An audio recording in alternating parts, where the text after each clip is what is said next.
Your good deeds, the kindness you offer, and the love and goodwill you send out will return to you manifold in various ways. Joseph Murphy. He is one of those difficult boss in every workplace. He does everything he wants just because he is related to the CEO. To save the silently enduring subordinates, I decided to stand up, but from the next day, I became the target of harassment. Hey, when do you go to quit? At your age, no one's going to hire you. Looks like a bleak future ahead. Why? You'll become homeless if you get fired. When I defended my subordinate, she took a certain action. Her true identity is: my name is Ryan. I turned 43 this year. My job is neither good nor bad. I work in the HR department of a company and have been promoted to manager.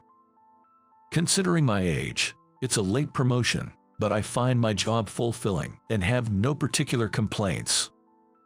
Except for one thing. My only problem is my boss, Alexander. He's a so-called figurehead manager who got in for connections. Arrogant and haughty, he doesn't do much work. He claims others' achievements as his own and blames his failures on his subordinates. As a manager, he should be handling a lot of responsibilities, including managing subordinates and complex tasks.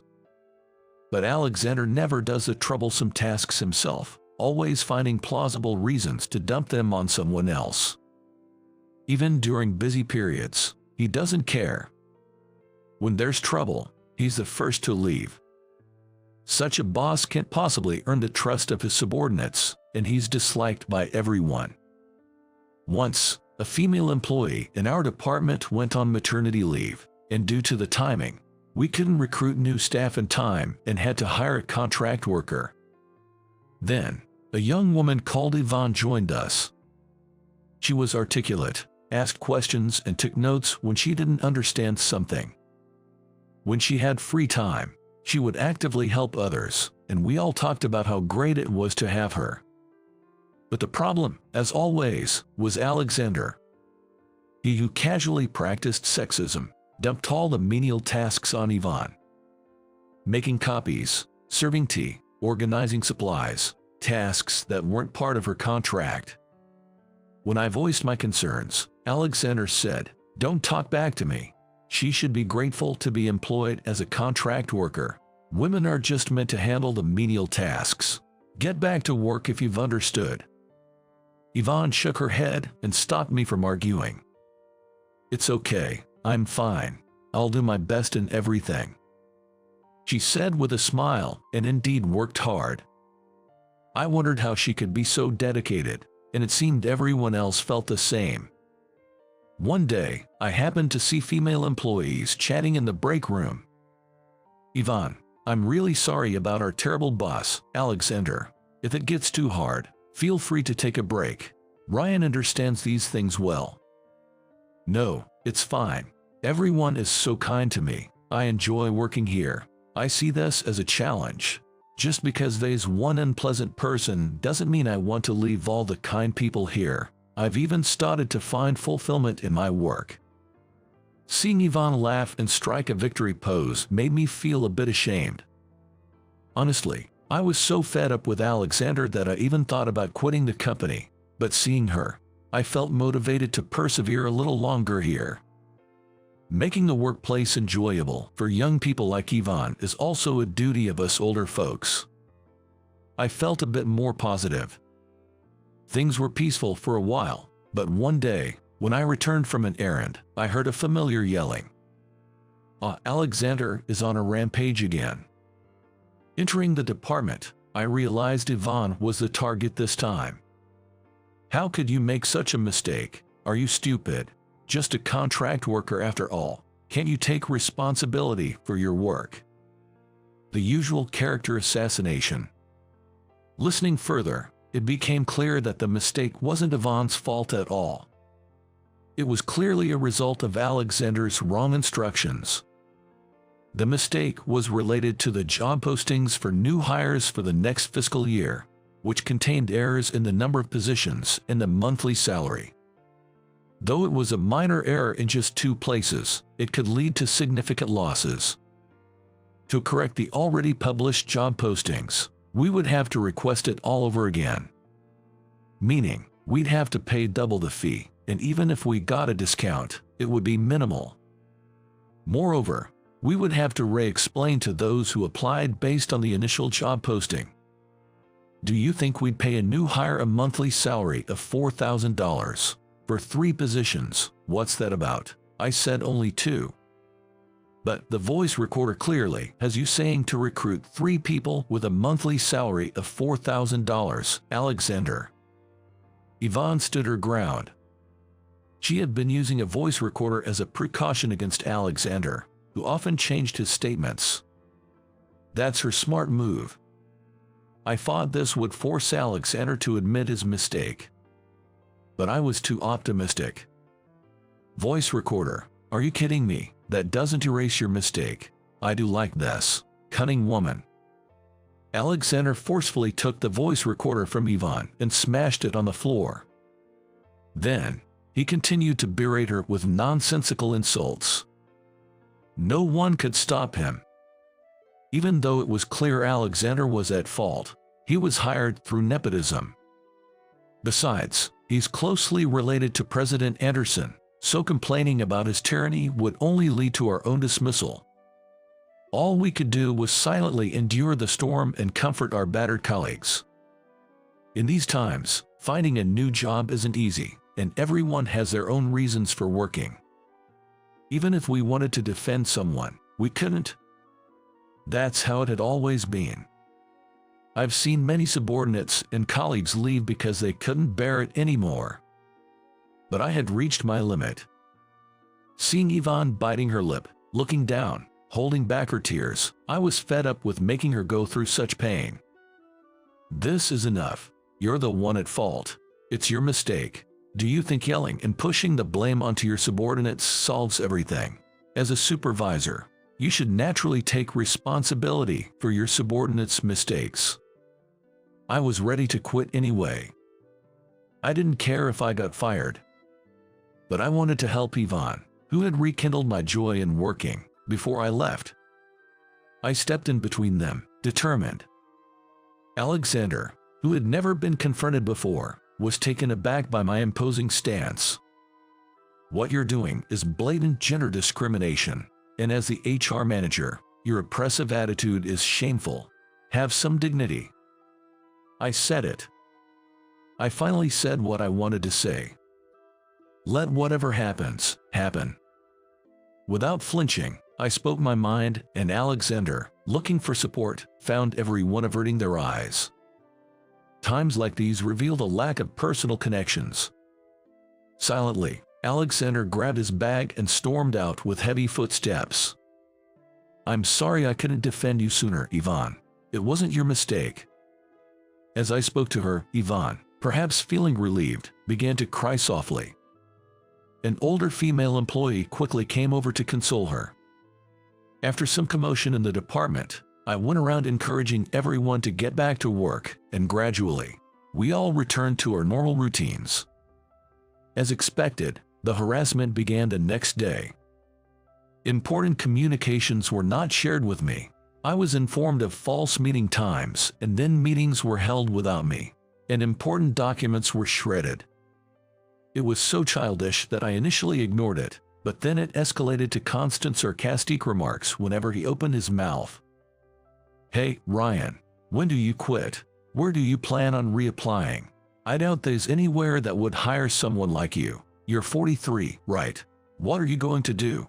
Your future looks bleak. Going to become homeless if you get fired. He would nag and nag, whispering in my ear. If I didn't react, he would yell at me for ignoring him. It was truly persistent. He called my work cell phone frequently at night, and if I didn't call back, he would become furious.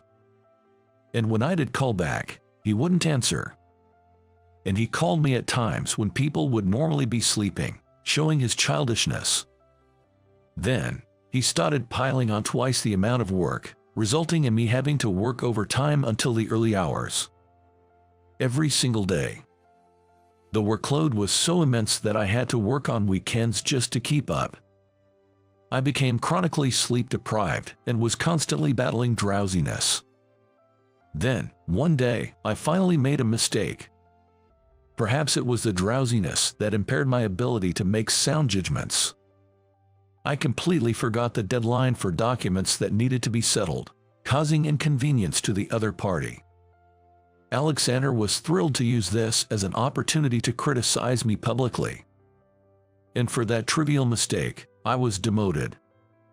I had been working with a bring-it-on attitude, but my spirit finally broke. Was there any reason to continue working hard in this company where such tyranny was allowed just because he was related to President Anderson? Even if I worked hard at the place I was demoted to, there was likely no chance of returning to the main office. It was just a matter of time.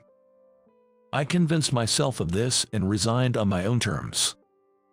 I felt a bit down, as if I had let Alexander win, but after a few days of good sleep, I started to feel indifferent. While doing some long overdue housework and watching TV, I heard the familiar name of the company I used to work for. Curious, I looked at the screen and saw the news that my former company had been acquired by a major corporation. I hadn't heard any rumors about it. I was honestly surprised. However, there was something even more surprising. For a moment, on the screen next to the acquiring company's president, Yvonne was sitting. It was just a moment, but I thought it was her. It could have been a mistake, but, well, it doesn't concern me anymore, and I went back to cleaning. One day, I received a call on my cell phone. It was from my former company. "Hello, is this Ryan?" "Yes, this is Ryan. How can I help you?" I had already completed all the paperwork for my resignation, so I wondered what they could possibly want now. "It's me, Yvonne. Have you found a new job yet?" "Yvonne. No, I was thinking of taking it easy for a while. Haven't started looking yet." "That's great," Yvonne exclaimed happily over the phone. "If it's okay with you, would you consider coming back?" Well, that's a tough decision, but why is Yvonne asking this? It was strange that a contract employee like her, and right after the company had been acquired, would call back an employee who had been forced out. When I asked her why, her answer was astonishing. Yvonne was the daughter of the president of the company that had acquired us. Though she was cherished since she was young, she had a strong sense of independence, so she disliked being seen as riding on her parents' coattails and chose to work at a company completely unaffected by her parents' influence. However, unbeknownst to her, her father had been advancing the acquisition, and she ended up working for her parents' company after all. After the acquisition, she became a regular employee, and since it had become her parents' company anyway, she decided to use her influence just this once and went directly to negotiate with her father, President Richardson. She expressed a desire to repay the favor to me and to work under me once again. "I've always wanted to handle things on my own. I couldn't help you when Alexander was harassing you because of me. I regret that. It might be too late, but would you work with me again? I appreciate the offer, but I'm disliked by Alexander. I might end up causing trouble for you again." When I declined, she chuckled on the phone. "Alexander, he's no longer with us. My father wanted to improve the company's atmosphere and quickly demoted him. Since Alexander hardly did any real work, his transition was swift and he was soon gone. Then, I might take you up on your offer. I'll be returning, but I'll work hard. Will you hire me again, Miss Yvonne, the president's daughter?" Yvonne, with a voice tinged with anger saying please, stop it, seemed slightly pleased. The rehiring process moved quickly, or rather, my resignation was as if it never happened, and the few days I was gone were considered paid leave. "Welcome back, Ryan. We've been waiting for you. We're sorry we couldn't do anything for you, even though you always protected us." Upon returning to the office, everyone welcomed me warmly, just like before. Yvonne also appeared from the crowd. Let me introduce myself again. I'm Ivan, the president's daughter, but please continue to make good use of me as before." Laughter spilled from those around her as she energetically bowed. "Thank you, Ivan. Because of you, everyone can work comfortably. It's not because of me. It's your popularity, Ryan." I didn't mind being praised. I vowed to make the most of this opportunity and work even harder for the sake of my supportive subordinates. And there was another pleasant surprise. I was soon promoted to department manager. My daughter may cause some trouble, but I ask you a favor. Please don't indulge her, but train her well. There is pressure of president, but that's a separate matter. I have no intention of giving Ivan special treatment. My only goal is to ensure that everyone can work happily.